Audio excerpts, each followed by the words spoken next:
సహజ యోగము అంటే ఏమిటి?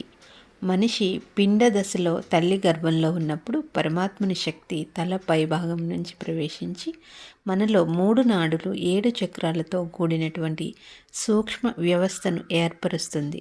ఆ తర్వాత మిగిలినటువంటి శక్తి వెన్నెముక చివర ఉన్న త్రికోణాకారపు ఎముకలో 3.5 చుట్లుగా చుట్టుకొని ఉంటుంది. ఈ శక్తిని మనం కుండలిని శక్తి అని అంటాము. పిల్లలలో మాడు పైభాగం ఎప్పుడైతే గట్టిపడుతుందో అప్పుడు ఈ కుండలిని శక్తి నిద్రాణ స్థితిలోకి వెళ్తుంది. ఈ కుండలిని శక్తిని జాగృతం అయి పరమాత్మునితో అనుసంధానం జరిగినప్పుడు మాత్రమే మనలో ధ్యాన స్థితి సహజంగా ఏర్పడుతుంది.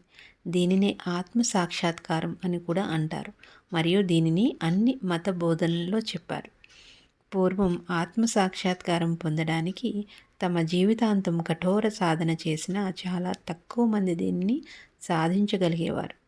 కానీ 1970లో పరమ పూజ్య శ్రీ మాతాజీ నిర్మలాదేవి గారు ఆత్మ సాక్షాత్కారం పొందడానికి సులభమైన మార్గాన్ని కనుగొని సహజ యోగము మానవాళికి ప్రసాదించినప్పటి నుంచి ఎన్నో లక్షల మంది దీనిని పొందగలిగారు.